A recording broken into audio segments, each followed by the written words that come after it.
Nabi Ayub alaihissalam. Nabi Ayub adalah anak Nabi Ishak. Beliau adalah seorang rasul yang kaya raya dan mempunyai banyak anak.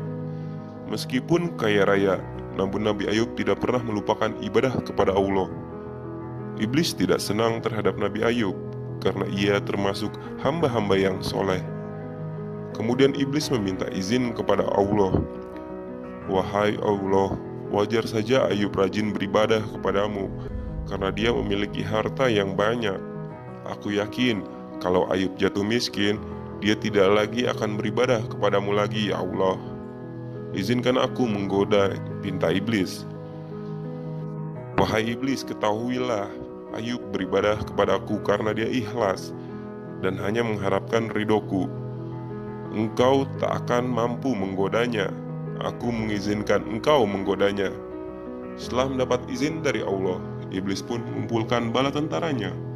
Lalu bala tentara iblis membakar harta kekayaan yang dimiliki Nabi Ayub. Wahai Ayub, kenapa engkau masih beribadah kepada Allah sedangkan hartamu sudah terbakar? Ucap iblis.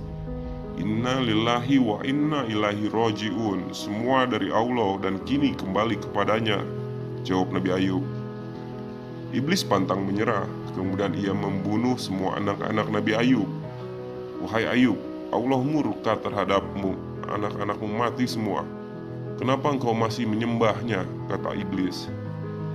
Setelah sholat, Nabi Ayub berkata, Hai iblis terkutuk, harta dan anak adalah titipan dari Allah. Dia berhak mengambil apa yang ada pada hambanya. Semoga aku termasuk tergolong hamba-hamba yang sabar, ucap Nabi Ayub. Iblis pun semakin emosi mendengar ucapan Nabi Ayub. Kemudian dia meniupkan penyakit ke seluruh tubuhnya, penyakit yang tidak ada obatnya. Seluruh anggota tubuh Nabi Ayub menjadi busuk dan bau. Pasti engkau tak akan beribadah kepada Allah lagi. Aku yakin kesabaranmu akan habis, ledek iblis sambil tertawa. Penyakit yang diderita oleh Nabi Ayub sangat mengerikan. Seluruh kulit dan dagingnya menjadi busuk. Tidak hanya itu, banyak sekali ulat-ulat kecil yang memakan daging busuk itu.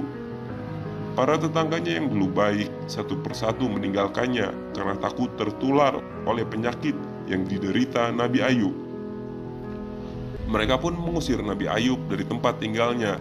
Yang bisa dilakukan Nabi Ayub hanya berbaring di atas kasur, tetapi dia tetap bersabar. Lisannya tidak pernah berhenti berzikir kepada Allah.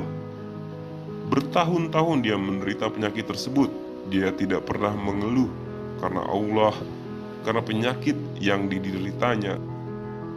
Nabi Ayub hanya berdoa kepada Allah, Ya Allah yang maha pengasih lagi maha penyayang, janganlah hati dan lisan yang aku miliki dimakan oleh ulat-ulat ini.